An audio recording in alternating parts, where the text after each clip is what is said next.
Good evening, dear students.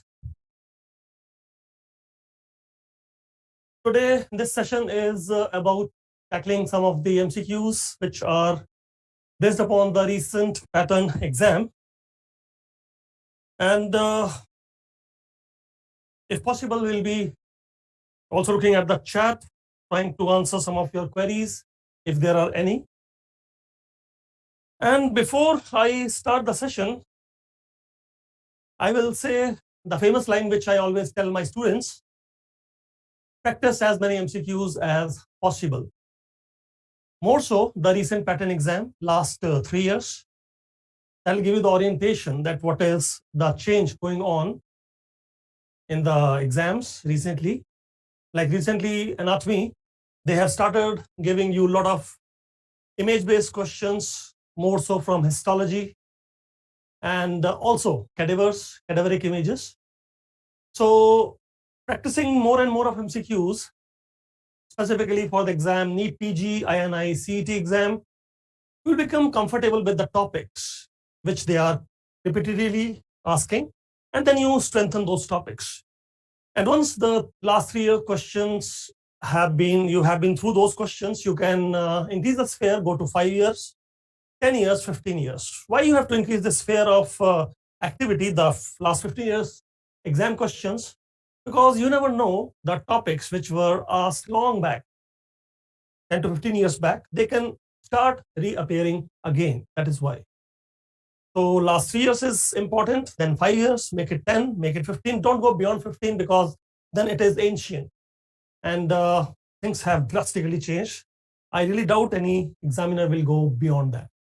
So this is one question which you are looking at, asking the predominant fiber type in the cartilage. It is basically a specimen of cartilage, and it's a microscopic picture.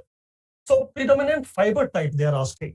And the names are reticular fibers, which is type 3 collagen fibers, or elastic fibers. Elastic fibers can be seen in elastic cartilage, like the ear, external ear pinna. Type 1 collagen or type 2 collagen. So first of all, we have to find out which type of cartilage is this. And then we can comment upon the type of fibers. Then we will get our answer.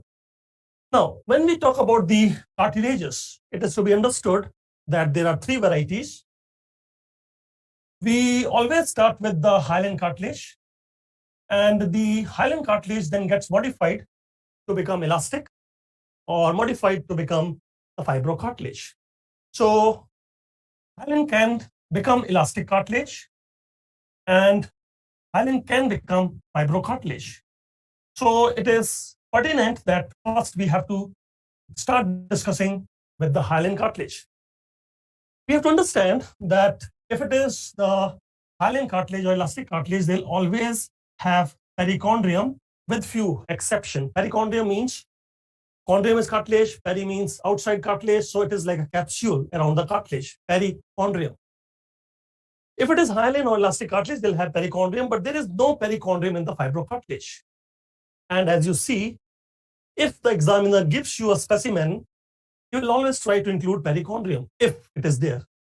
But in this diagram, you can see the chondrocytes are of same size throughout, and there is no appearance of any capsule here, no perichondrium. And if it is no perichondrium, immediately we can tell that this is a specimen of fibrocartilage. Now, if it is a specimen of fibrocartilage, fine. But then which type of collagen fibers or any other fibers are present? See, we have to understand one thing. When we are talking about the cartilage embryologically, the cartilage is coming from mesenchyme. And in the mesenchyme, we'll have a cell. You can show the cell like this. It'll have multiple processes and a nucleus. This mesenchymal cell will be dividing embryologically to form the chondroblast, and chondroblast will then change into chondrocyte. What you see here are several chondrocyte, the cartilage cells. Now, in the cartilage, you will not only have cells, you will have extracellular matrix also, which is secreted by the chondrocyte itself. So mesenchyme embryologically gave you chondroblast. Chondroblast will be actually seen in the perichondrium, means in the periphery, and then it will form chondroblast. Chondroblast will form the matrix, extracellular matrix. Let us look at this by drawing a diagram ourselves. It will be better.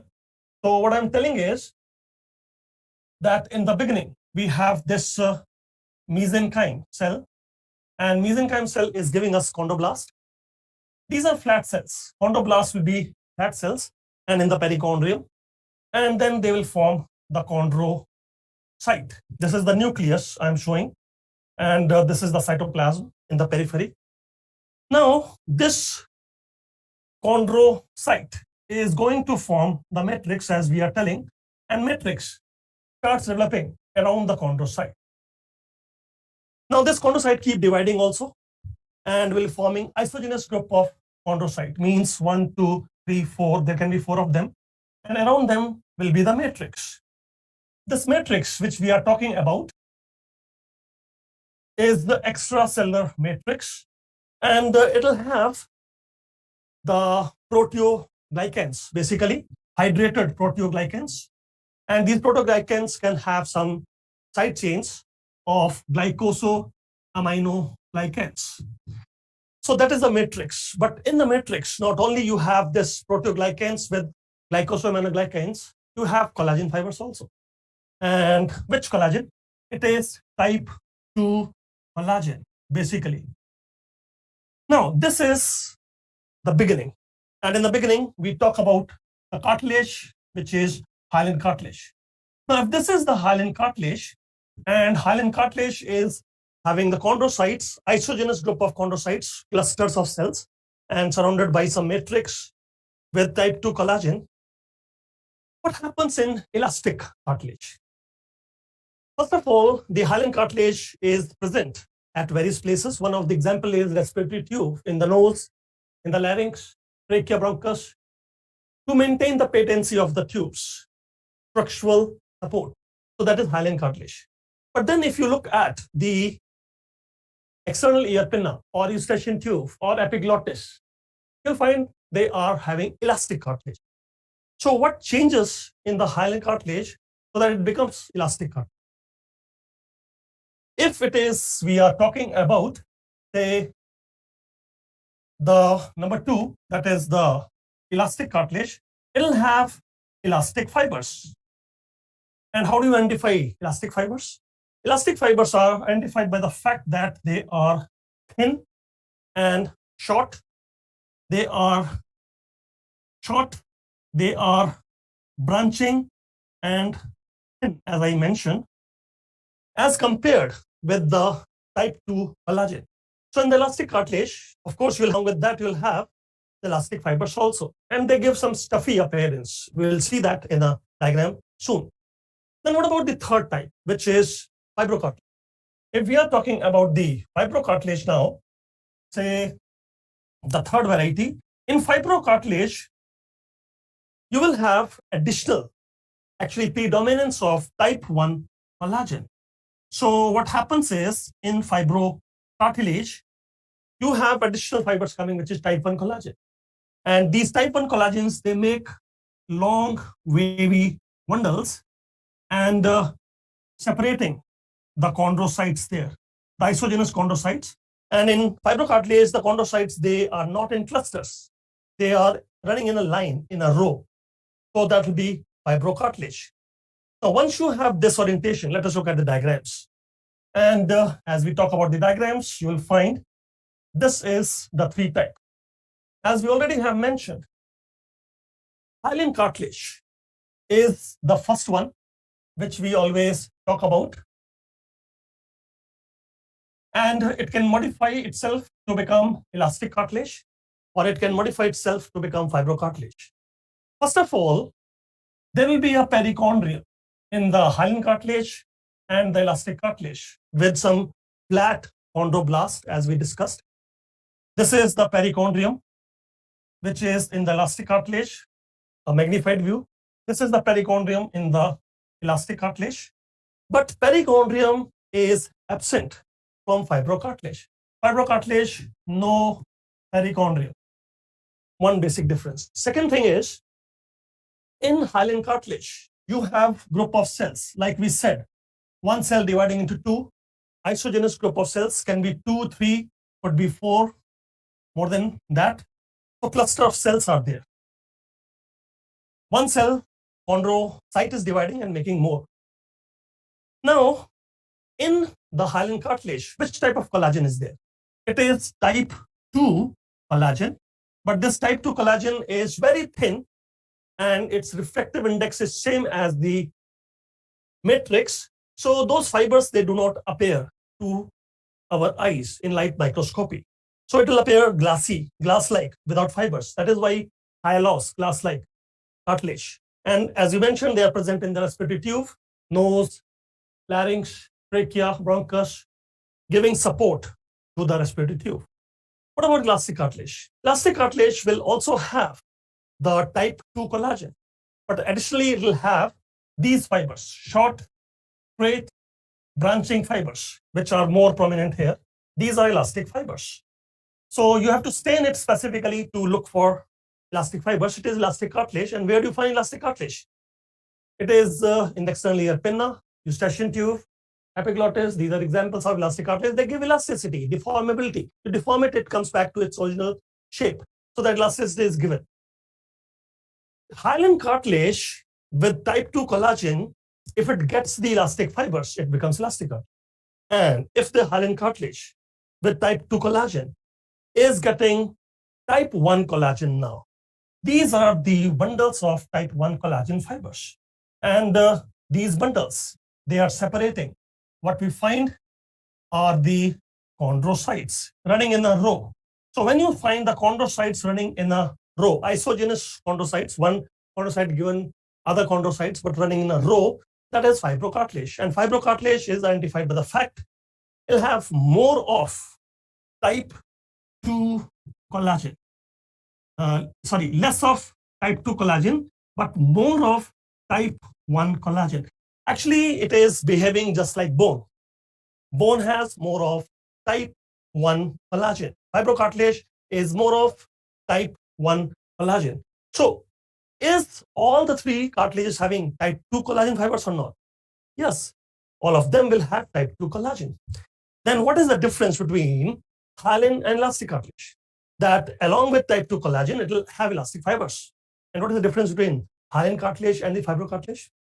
Along with type 2 collagen, it will have type 1 collagen, but more of type 1 collagen. And chondrocytes in a row. That gives you the answer to your question. If you go back to your question, you'll find this was your question. It was asking the predominant fiber type in the cartilage specimen in microscopic picture is, first of all, if it is a cartilage, which cartilage is this? No perichondrium. So it must be fibrocartilage. Can also be established by the fact that what you find here is the chondrocytes are running in rows. You see rows of chondrocytes, isogenous chondrocytes running in rows. So again goes in favor of fibrocartilage. And of course it will have type 2 collagen, just like the hyaline cartilage, but more of type 1 collagen because it is sharing the features of bone. Bone itself has type 1 collagen. So you have two options now. Should you go for type 2 or type 1? Since we already mentioned these fibers, what you find, which are separating these chondrocytes, are actually long wavy bundle of type 1 collagen predominantly. That is why in this question, the answer should be type 1 collagen. Now, you might be wondering, it is such a simple topic. But in the simple topic, the examiner has the expertise to create subtle differences in the options. And we have to be very sure authentic information should be with us to reach the correct answer. So this was about the histology. Let us look at another question which belongs to the neuroanatomy. And these are some of the repeat topics. As I mentioned, topics will keep repeating again and again, and students will keep making mistakes. again and again. Why do we make mistakes? Because we feel confident about the topic in such a way that we are incapable of knowing the capacity of the examiner to take out wrong answers from you. So what should I do? You should keep practicing more and more MCQs, trying to understand where the examiner is playing the games, and you must beat the examiner at his own game. That is all a strategic exam. PG entrance exam is a strategic exam, and you must have a good strategy. The best strategy is beat the examiner at his own game. Learn his ways, learn his rules, and beat him following his rules there itself. But you have to work hard and strategically. So what is this question asking? As you see, this question, most of you know that whenever they are asking that if it is bleeding, and if this bleeding is coming from the bridging veins. What is bridging veins? Like superior cerebral veins, which drain the cerebrum into dural venous sinus, for example, superior parietal sinus. So if the bridging veins, like you are telling, superior cerebral vein is bleeding, it's a venous bleed, which kind of hematoma is that? And you will know it is under the dura mater, subdural hematoma. Now, maybe you have got your answer, subdural hemorrhage, which is bleeding, leading to subdural hematoma, which is collection of the blood. It might be asking, the questions keep changing, options keep changing. If they ask you, what about epidural hemorrhage? Which vessel will be bleeding? If it is epidural hemorrhage, which is also called extradural hemorrhage, which can happen due to a fracture in the skull, especially at this H-shaped suture, the pterion, which is the most common vessel which bleed.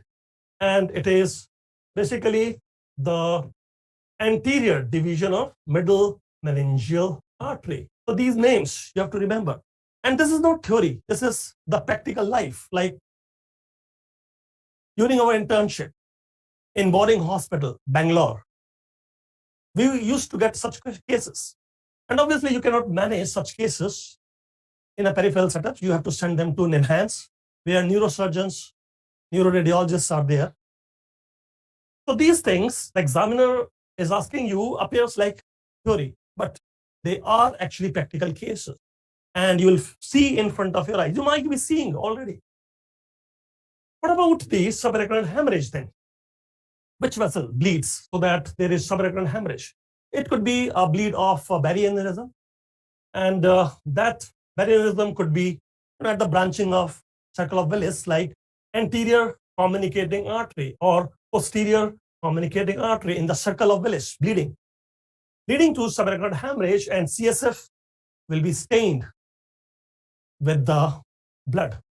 What about the intracerebral hemorrhage? Intracerebral hemorrhage, like hypertensive, Charcot-Bouchard aneurysm, bleeding in the putamen, intracerebral hemorrhage.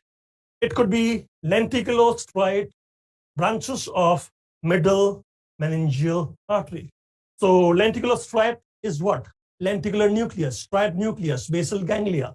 In the region of basal ganglia, you have lenticulostriate branches of middle meningeal artery. They are bleeding, and that could be the source of intracerebral hemorrhage. So 4 types of hemorrhages we normally talk about because clinically they are relevant. Now looking at the further details, of course you have got your answer because it is bleeding, bridging veins. It must be under dura mater, subdural hemorrhage. Mostly these are not emergencies because it is a venous bleed, slow bleeding, and it could be presenting acutely also. There can be cases of acute subdural hemorrhages within a day or two, but mostly they are chronic cases. And chronic cases, acute cases, like in acute case, somebody driving a car and there is a head-on collision. The head goes multiple times back and forth. There is a seat belt, so it is preventing the body from moving, but the head is moving. So there can be bleed from the veins, and that could be subdural hemorrhage, acute subdural hematoma, or it could be shaking baby syndrome. Some parent psychologically disturbed, shaking the baby, and the same story, the head goes back forth, bleed of the vein, the bridging vein, subdural hemorrhage, can present acutely, but mostly it is chronic. Now, as we talk about the diagrams, you see, looking from the front view, you will find that to describe these vessels which we are talking about, say, looking from the front view, you have the first thing to talk about is skull. This is the skull. Now, if that is the skull, deep to that is brain. Brain itself is covered by meninges. And which is the first meninges? The first meninges, if you talk about, let us say it is pia mater. This is pia mater. You're looking from the front view. So one cerebral hemisphere and pia mater covering the other cerebral hemisphere. Now, over the pia mater, you have arachnoid mater. So let us represent it by some other color. This is the arachnoid mater. And then this is arachnoid mater on the other side. You will notice that deep to arachnoid mater, subarachnoid space filled with CSF. So this is the region where you will have CSF. You can shade this area. This is the region where we will have the CSF. And in this region, subarachnoid space only, some vessels will be seen. One of the vessel which you can talk about is circle of Willis vessels, like anterior communicating artery or posterior communicating artery. They are all in the subarachnoid space, surrounded by the CSF, as we are showing here. Now, this is the arachnoid mater. What is beyond the arachnoid mater? It is dura mater, double layer. And what are the two layers of dura mater? You will notice that dura mater, there is one layer which goes with the skull. That is the endosteal layer of dura mater. And then there is a meningeal layer. Meningeal layer is now going down and splitting away from the endosteal layer and forming what is called falx cerebri. Falx cerebri is double fold of dura mater, which is partition, like a partition separating right cerebral hemisphere from left cerebral hemisphere. Falx cerebri. So falx cerebri is made up of meningeal layer of dura mater, which is normally fused with the endosteal layer of dura mater. Now, when these two layers, they split and then they close again, they enclose a dural venous space, which is the, if you are looking from the front view, superior sagittal sinus. So this, as you can see, is the superior sagittal sinus, this area. And this area, it is filled with the, of course, venous blood, but it is also filled with CSF, because from the subarachnoid space, there are arachnoid granulations, which will drain the CSF into dural venous sinus. It also has veins draining, like from the scalp, you'll have the hemispheric veins coming, draining into the dural venous sinus. From the skull, you'll have the diploic veins draining into dural venous sinus, and from the brain, cerebrum, the bridging veins. So there are the bridging veins which will be draining into dural venous sinus. So it will have a lot of venous blood coming. And now you have to understand, let us draw this diagram ourselves also. When we are talking about this kind of arrangement, say this is the skull here, and what is deep to skull is double layer of dura mater. So let us draw the dura mater here, two layers, and one of them is endosteal layer of dura mater, whereas the meningeal layer is going away from the endosteal layer and enclosing a dural venous sinus. So this is the meningeal layer of dura mater. What do they enclose when they split? What they enclose is what is called as dural venous sinus, like superior sagittal sinus. Now, this is the dura mater. What is deep to dura mater? Deep to dura mater, let us say, this is the arachnoid mater on either side. And what is deep to arachnoid mater? It is the pia mater. And as we draw the pia mater, this is cerebral hemisphere covered by pia mater. This is the cerebral hemisphere covered by pia mater. If that is the pia mater, then this is the arachnoid mater.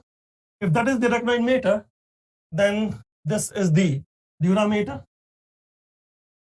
Now, there is a vessel which is outside dura mater, but deep to the skull. And we are calling that vessel as the anterior division of middle meningeal artery. Deep to skull, outside dura mater. There's a fracture arterion, it bleeds, extradural or epidural hemorrhage. So when there is blood here, let us demonstrate it here. This is a bleeding outside dura mater. So case number 1, extradural or epidural hemorrhage. Bleed is because of anterior division middle meningeal artery. Case number 2, there is a vein which is starting from the cerebral hemisphere and draining into dural venous sinus. And this vein is what we were talking about, the bridging vein or superior cerebral vein. If this bridging vein or superior cerebral vein, which was in our question, if it is bleeding, then the bleed will be under dura mater. Let me show it with some other color. Say here, it will be here. So one is bleeding outside dura mater, one is under dura mater. This is because of injury to this vein. That is the bridging vein. Case number 2. And which kind of hemorrhage is that? Subdural hemorrhage. Now, what about case number 3?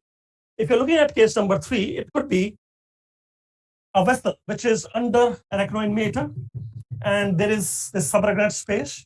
In the subarachnoid space, you are having this vessel, and we are calling that vessel as circle of Willis, anterior communicating artery, posterior communicating artery. Those branches, they can bleed.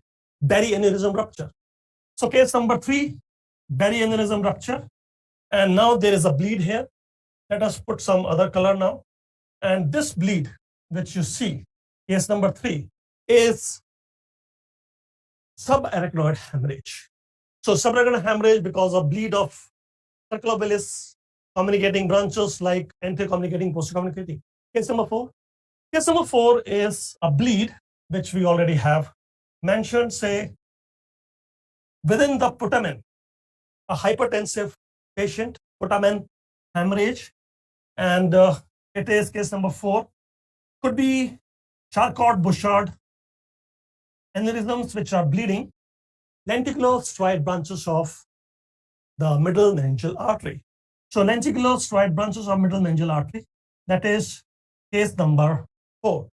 So my point was the location of these hemorrhages and the source of bleeding. If you are talking about their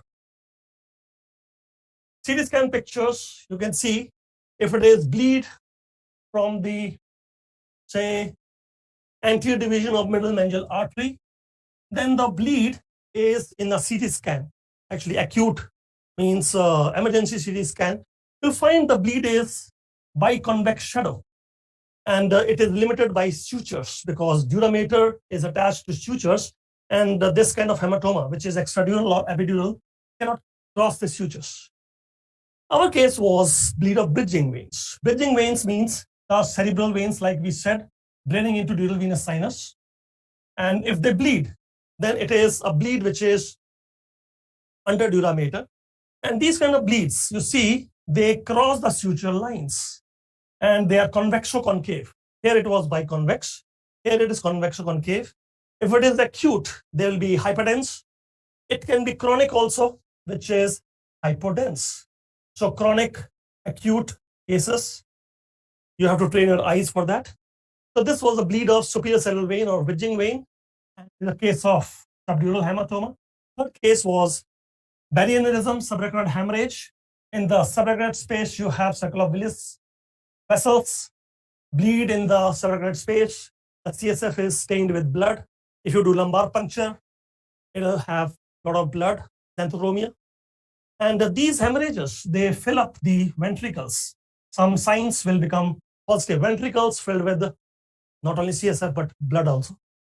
And then case number 4, this is autopsy case, a lot of blood here.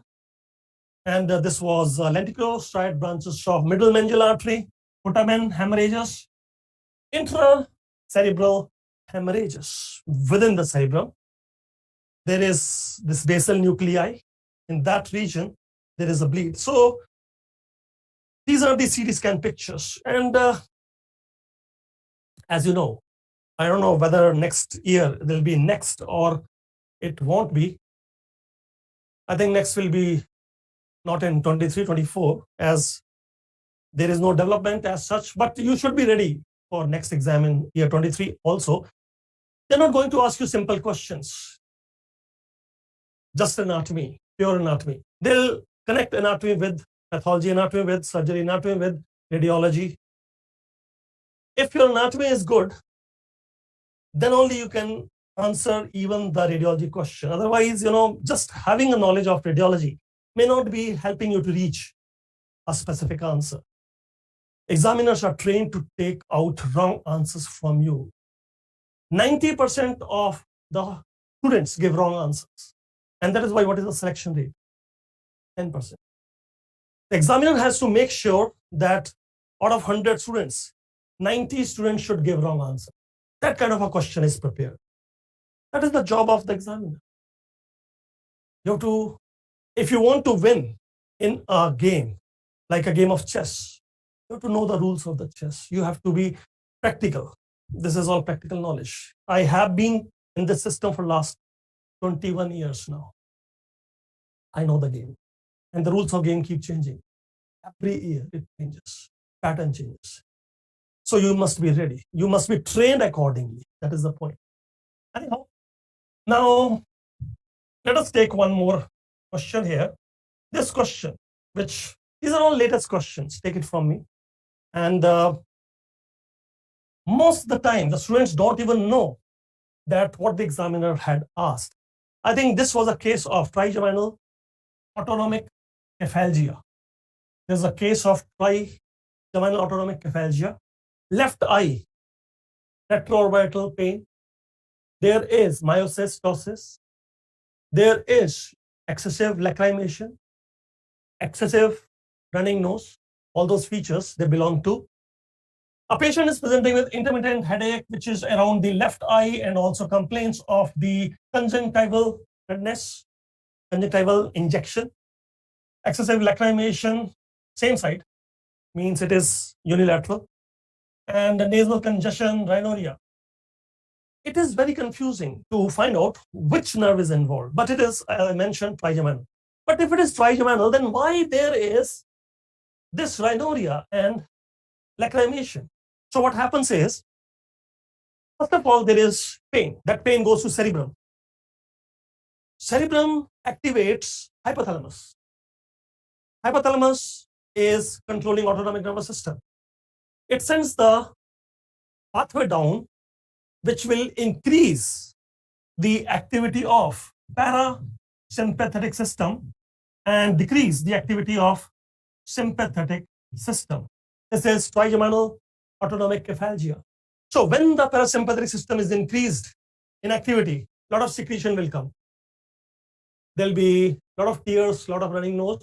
Plus, since the sympathetic system is going down, there'll be ptosis and meiosis. Why there is ptosis and meiosis? As you see, there is ptosis and meiosis. Why? Because ptosis, superior tarsal muscle supplied by T1 sympathetic fiber, not working. The T1 sympathetic fiber controlling superior tarsal muscle, mulnar muscle, is not working, so there'll be partial ptosis. And why there is meiosis? Because sympathetic system, T1 sympathetic fibers, they control dilator pupillae muscle. If dilator pupillae muscle is not working, then there will be sphincter pupillae, which becomes more powerful, leading to meiosis. But then somebody will tell, sir, on one hand, you are telling parasympathetic system is more active. And on the other hand, you are telling sympathetic system is going down. How does this happen? That's what, it's a complex mechanism. Name is trigeminal autonomic cephalgia, but it begins with trigeminal nerve. That means we have to find out the trigeminal nerve here. And what is this? This is superior view of the cranial cavity after removing brain. You're looking at the cranial fossa. So you mean to say this is anterior, middle, posterior cranial fossa, where we have to find out the trigeminal nerve, because they're asking which of the following structure is most likely involved. Trigeminal. So if trigeminal, then where is trigeminal? A, B, or C, D? These questions are not new to you. They always keep coming. But my point is, next time. Examiner will just change one line here, and you may not be able to find your correct answer. So what to do? What to do is, first of all, you should practice these questions more and more. And number two, you have to look at the topic as much as possible. So where do I find the details of trigeminal autonomic cephalgia? I have read it from Wikipedia, actually. Wikipedia, what is that? Some students will wonder. Actually, that is one authentic source of medical information, not medical, any information. But for you, it could be Harrison Medicine, or it could be Bailey and Love, otorhinolaryngology. So there are books, but in MBBS, we don't read such books. I may not be aware of trigeminal autonomic cephalgia in MBBS. So some topics, they are beyond the territory of MBBS, and you have to actually, either your teachers will be teaching it, because these are mostly AIMS professors asking such questions, and they do teach their students all such things, because they are coming in the OPD. They are their patients in the wards. They are operating upon such patients. That is why they keep asking. And most of the medical fraternity may not be aware of such cases. But you are getting questions. You have to be prepared. So how do you identify the nerves then? Let me take you to this diagram. It is basically a superior view, like somebody is lying down, head towards you, feet away from you. You remove the skull cap and you remove the brain and look at the floor of cranial cavity. So as to see anterior, middle, and posterior cranial fossa, some nerves are coming and going through various foramina, and you have to search for them. Say, for example, if we are talking about this one here, let us take the red color.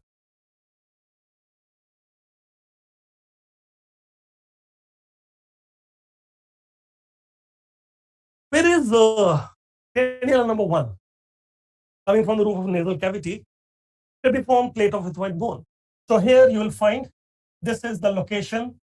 It may not be clear to you, so let me take green color.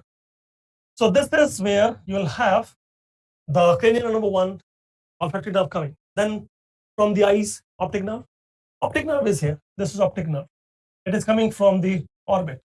So marker A is optic nerve, cranial number 2. Then where is cranial number 3? Oculomotor. Oculomotor is this marker. This is the marker, which is oculomotor. It will be coming from the brain stem, going to cavernous sinus, then superior orbital fissure, and after passing superior orbital fissure, it will go to orbit, supply the eyeball muscles. If this is cranial number 3, where is number 4? Number 4 is the thinnest cranial nerve, very few axon, and passing through cavernous sinus, coming from brain stem, passing cavernous sinus, and then again following the number 3 towards the orbit. So where is cranial number 5 then?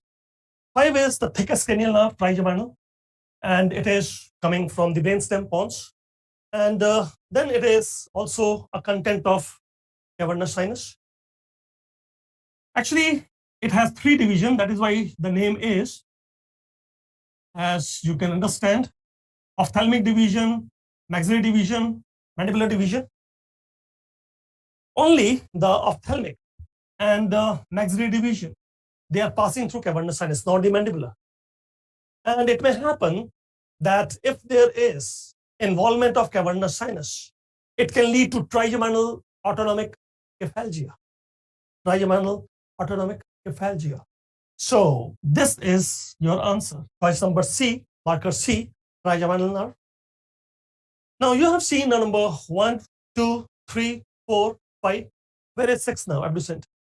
Abducent nerve comes from the brain stem, and it is puncturing the dura mater at the floor of posterior cranial fossa before it enters the Dorelow's canal into cavernous sinus and then into superior fissure into orbit.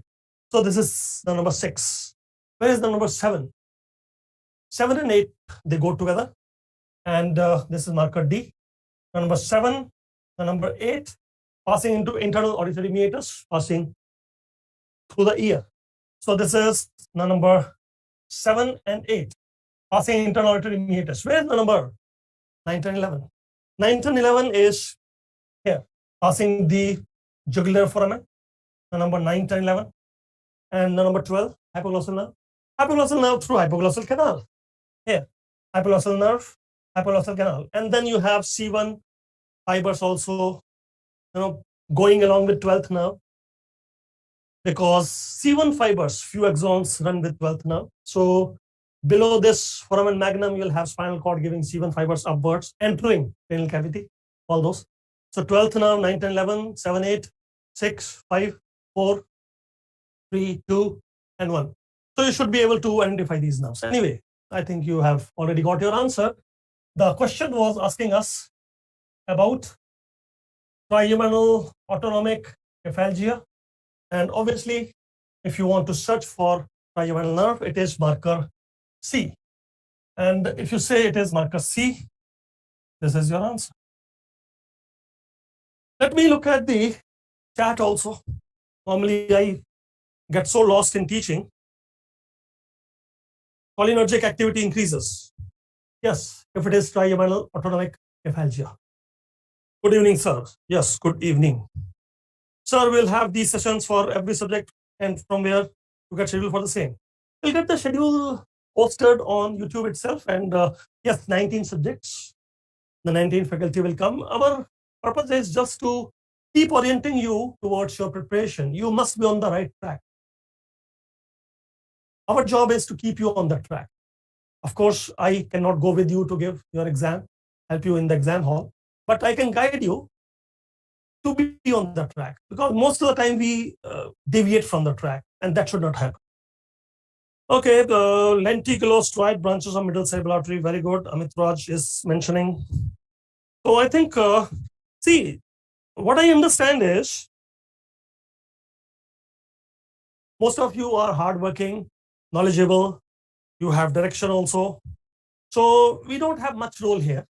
Our role is just to keep you on track. Teacher is nothing but a guide. We just guide you in the right direction, and direction keep changing. That is a problem. You are in the map. We are outside the map. We are like Google. We know where the traffic jams are.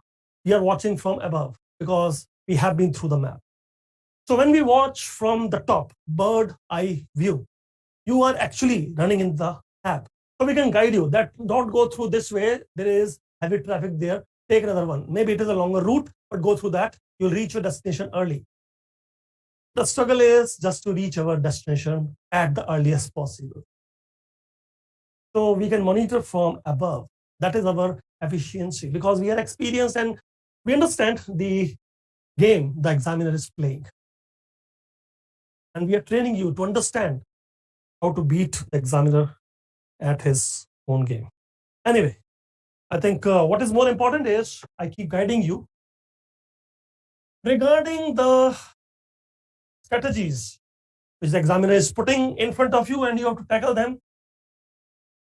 Okay, this is one question now. I think all of you know these are all questions coming. I have taken it from the latest All India PG exam, NEET exam. They're all from there, but they are not the same question. An examiner is also doing the same thing. He'll take the topic, but change the option. So what I have changed here? Can you tell me what I have changed? Is that the same question which came in this NEET PG exam? It is, but with slight change. So what is the change? You will notice that this time I'm asking content of the following ligament, which is developing in the arrow mark structure. So arrow marks, this is the arrow mark. So you want us to tell which structure is passing through this arrow mark structure. But what is this structure? First of all, short gastric artery, splenic artery, umbilical vein, portal vein. And to continue practicing such MCQs, you know that this is something about the development of mesentery. And they're asking us the contents of the mesentery. And wherever the arrow is, that will tell you the detail. So which kind of section is this? This is a transverse section. If this is a transverse section, can you give us some orientation? You see, what you find is this is the abdominal aorta on the posterior abdominal wall. This is the posterior abdominal wall here. This region. This is posterior abdominal wall. And on the posterior abdominal wall, retroperitoneal, posterior to the behind the peritoneum, retroperitoneal, you have abdominal aorta. Abdominal aorta is giving branches, you can say, to the kidneys. So these are kidneys. Kidneys are also retroperitoneal. So kidney retroperitoneal, abdominal aorta retroperitoneal. What about this structure here? If these are kidneys, this is spleen developing in the dorsal mesentery. And this is the stomach, gut tube. They are all intraperitoneal, covered by peritoneum, visceral peritoneum. And what is this? This is liver, which is developing in the ventral mesentery. So let me give you some idea, and then we can come back to our question. Now the thing is that when we talk about development, what happens is we will have abdominal cavity. In the abdominal cavity, there will be peritoneum covering the abdominal cavity from inside. So in the abdomen, you have abdominal cavity. You can say peritoneal cavity. In peritoneal cavity, there is peritoneum covering the inside of body wall, anterior abdominal wall, posterior abdominal wall, lateral abdominal wall. Covering inside is peritoneum. That is covering the walls of parietal peritoneum. But this parietal peritoneum then comes and covers the viscera also. Visceral peritoneum.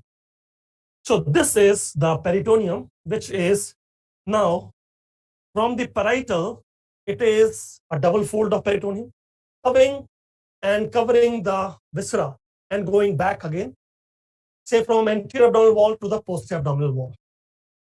What is it covering? Say gut tube, esophagus, stomach, and duodenum. Esophagus, stomach, and duodenum means it is foregut. Yes, it is covering foregut. So foregut becomes intraperitoneal. Yes, it becomes intraperitoneal. And this double fold of peritoneum, which is coming from the anterior abdominal wall and splitting and closing stomach, going to posterior abdominal wall, is mesentery. What is mesentery? Double fold of peritoneum. And why do you need this double fold of peritoneum?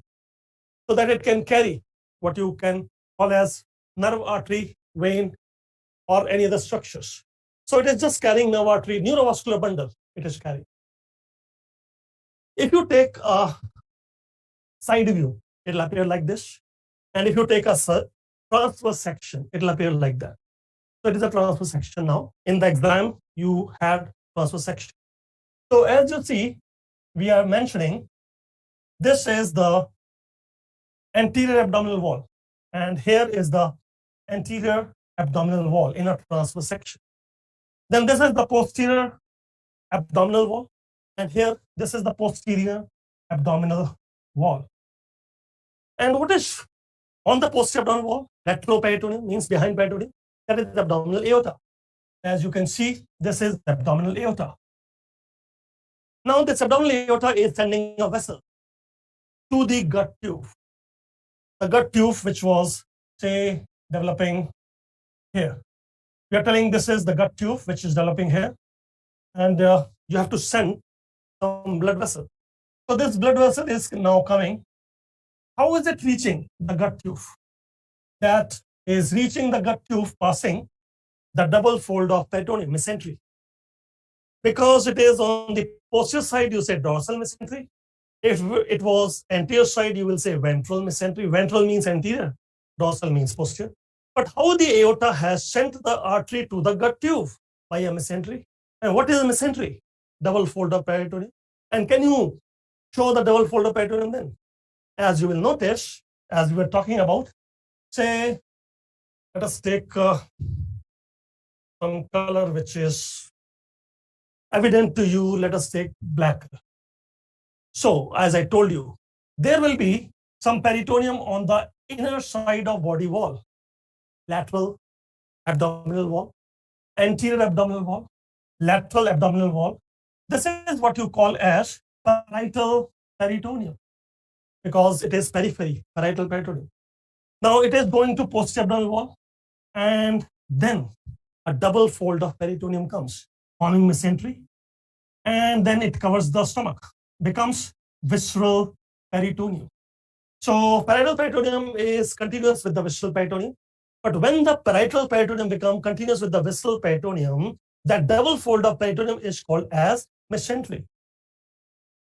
This is mesentery. To carry neurovascular bundle, it can carry the artery, vein, nerves, lymphatics, ducts. If it is to the posterior side, dorsal mesentery. If it is to the anterior side, then it will be ventral mesentery. In the next diagram, you can see that. So let us go to the next diagram then. As you will see, what happens now is there are some changes. And what are the changes? You see, in the ventral mesentery, mesenchymal condensation and spleen starts developing. So spleens develop in the dorsal mesentery, behind the stomach. This is the stomach, the gut tube. And then there is a foregut derivative, lever, which start developing in the ventral mesentery. So this is lever developing from the foregut in the ventral mesentery. You can call it as mesentery or mesogastrium. If it is attaching to stomach, mesogastrium. If it is attaching to intestine, mesentery, mesointron. If it attaches to esophagus, mesoesophagus, mesoesophagus, mesogastrium, mesointron, mesocolon, mesoappendix. Meso term is double fold of peritoneum. And now the mesentery is getting some ligaments, named ligaments. Like you will see, posterior abdominal wall, and then you have got the spleen here, developing in the dorsal mesentery. This was the stomach, which is intraperitoneal already. The peritoneum split and enclose it. In the ventral mesentery, you have lever. This is all lever. So lever is developing in the ventral mesentery, and spleen is developing in the dorsal mesentery. Same thing you can draw yourself now. You have to look from the lateral view and talk about some ligaments which develop. If it is stomach and spleen, gastrosplenic ligament. If it is the stomach and the liver, gastrohepatic ligament. But gastrohepatic ligament is having one more name. Gastrohepatic ligament is also called as lesser omentum. And lesser omentum attaches to lesser curvature of stomach. If lesser omentum is other name for hepatogastric ligament attaching lesser curvature of stomach, what is attaching greater curvature? Greater curvature, you have this ligament, which is, as we mentioned, the gastrosplenic ligament. But gastrosplenic ligament develop in dorsal mesentery, and hepatogastric ligament develop in ventral mesentery. So what do they carry? Neurovascular bundle. So which neurovascular bundle they carry? And what is this ligament which is connecting the lever now to the anterior abdominal wall? So what is the name of this ligament which attaches the lever to the anterior abdominal wall? That is the ventral mesentery derivative, and it is called falciform ligament of lever. If it is falciform ligament of lever, then what does it carry? Because that was our question.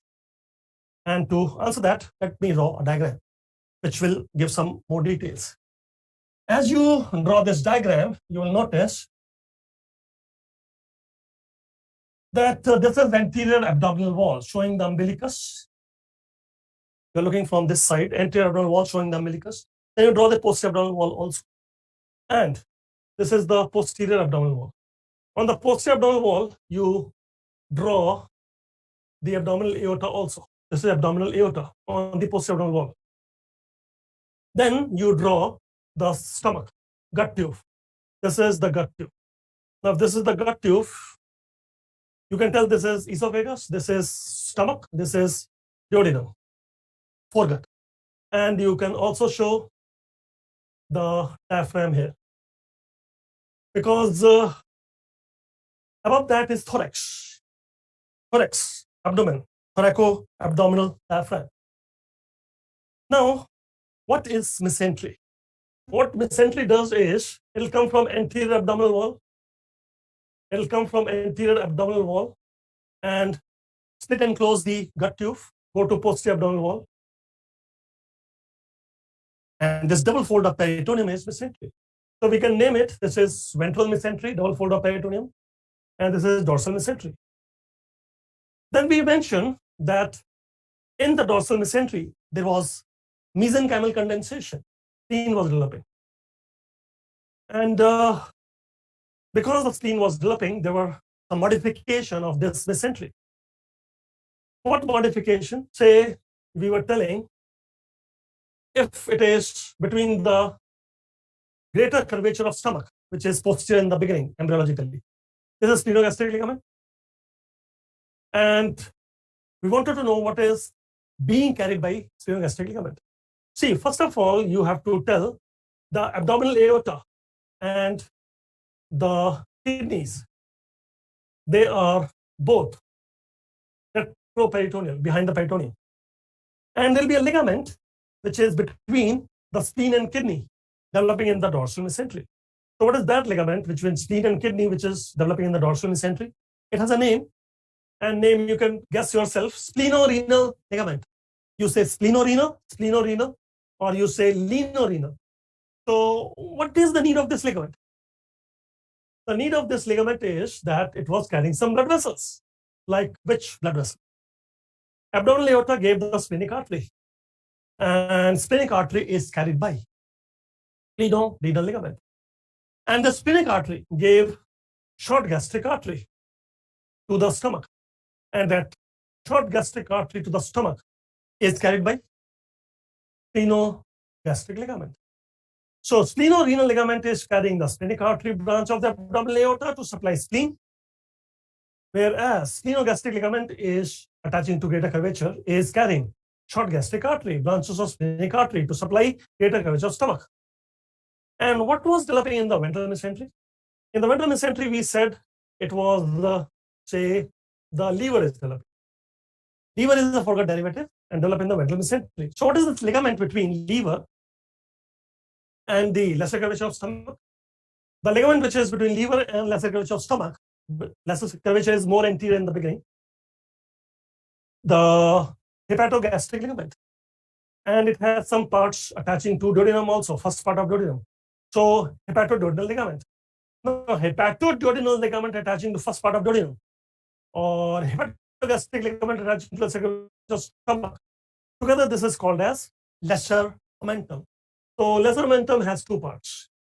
What are the two parts of lesser omentum? Lesser omentum has two parts. One is hepatogastric, one is hepatoduodenal. And it is the hepatoduodenal component of lesser omentum which carry DAV structure. What is this DAV structure? Duct, artery, vein.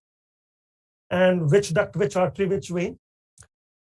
So attaching to first part of duodenum and liver is the lesser omentum component called hepatoduodenal ligament. In the free margin of lesser omentum, the hepatoduodenal ligament is duct, bile duct, carrying bile from liver, artery, hepatic artery, carrying blood to the liver, and vein, portal vein. So bile duct, hepatic artery, and portal vein carried by the lesser omentum free edge towards the liver or from the liver. Yes, it is all component of lesser omentum. But our question was, what is carried by this falciform ligament of liver, which is connecting the liver to the anterior abdominal wall? Falciform ligament, what does it carry? In embryological fetal stage. So you have to understand there is placenta in the fetus, and the placenta is sending a vein to the liver. That vein passes through umbilicus to reach the liver. It is the left umbilical vein. So this is the left umbilical vein which carry oxygenated blood from mother to the baby. Mother lungs will oxygenate blood sent to placenta. From the placenta, how the oxygenated blood will reach the fetus?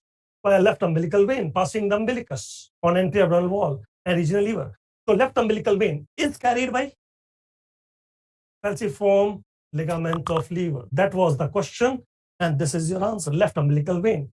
Now this is fetal circulation. What about the adults? Is it working in the adults? No. Why? Because you have removed the placenta. It is vestigial now. So what is the vestigial name of this ligament? Ligamentum teres of liver. So ligamentum teres of liver is the vestigial remnant of left umbilical vein, is the content of still in adults is the content of falciform ligament of lever. So that gives you some idea. This is nothing new I am telling here. Everybody knows everything here. But the thing is, you should keep revising it again and again. And what if you don't revise? If you don't revise, we'll forget. And if you forget, we'll make mistake. Mark structure. What else this arrow mark structure denoting? Falciform ligament of lever. If it is falciform ligament of lever, then what is the content? Of course, the content is left umbilical vein. So where is left umbilical vein? It is here. Choice number C is your answer.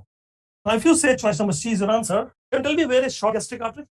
Short gastric artery is supplying the greater curvature of stomach. This is where you have short gastric artery. Which ligament? The short gastric artery is in the splenogastric ligament. Where is splenic artery? Splenic artery is in this ligament, applying the spleen. So what is the name of this ligament? The splenic artery is carried by spleno-renal ligament or leno-renal ligament. Then what about the portal vein? Portal vein is DAV structure, DAV. So DAV structure, fine, but where is DAV structure? It is in the lesser omentum. Which part of lesser omentum? Hepatoduodenal portion, the free margin of lesser omentum. Okay, but in the diagram? In the diagram, this is where you have DAV structure. And you'll notice that this bile duct or hepatic artery or portal vein is in the free margin of lesser omentum, which is also having a name, hepatoduodenal ligament. So that was the purpose of this. See, the thing is, you should know the answer, of course, but you should know why that is the answer and why others are not the answers and when they will become the answers. Learning is all about asking yourself questions. Why? Where? When? How? The more you ask such questions to yourself, better your knowledge will be, lesser will be the mistake, and whoever will make less mistake will be the topper. There is no topper in this world, take it from me, who can tell 100% that I made no mistake, that is why I'm the topper. And if somebody says that, bring him in front of me. I have some connection at Ames. I'll take out his paper and then show him that these are the 4 mistakes you have. Everybody makes mistakes. If everybody is making mistakes, then how come they are topper? Because they are making less mistakes. I hope you understand the point. Okay, so we were supposed to talk with each other for 1 hour. And it is already 1 hour. I don't want to encroach upon the time because time is precious. And I just wanted to give you a message. Conclusion I already gave you. There is only one way to score better in your exam. Practice as many MCQs as possible. Last 3 years, last 5 years, last 15 years. Choose all the topics, work upon the topics. You will be amazed that despite reading everything about the topic, still you are making mistakes because to err is human. And whoever is making less mistakes will be the top. And there is even the God is making mistakes. The worst mistake God made was made humans. So if even the God is making mistakes, how can you imagine that humans will not make mistakes? To err is human, but you have to minimize those mistakes. And how do you do that? That's what I have been doing it. It's all, see, I don't tell you things. I do it for you. So that is the best way to demonstrate. Okay. So, yeah, I know, very poor quality of what? Lagging. Okay. Yeah, this is India, internet, 5G, Reliance, 5G, Geo. I don't know. Sir, MCQ more important or theory? Most important is MCQ, then go to the theory. Both are important. And so many still giving me good evening, sir. Good evening, sir. The game is already over. But take it from me, you are very hardworking people. That is why you are doctors. I think the profession which needs most of the, and then like we are, first of all, we work very hard, and the most less privileged of the society are also the doctors. That is that is so tragic. But anyway, don't. If nobody is watching you, at least a superpower is watching you. Superpower, if you believe in God, fine. And if you don't believe in God, nature is watching you. You believe, at least you believe in nature. And my wishes for you is, may the force be with you. Okay. So all the best. We'll keep coming and we'll keep guiding. We won't let you go off track. That is our chief purpose here. A teacher is nothing but just a guide to guide the students in the right direction. Take care. Bye.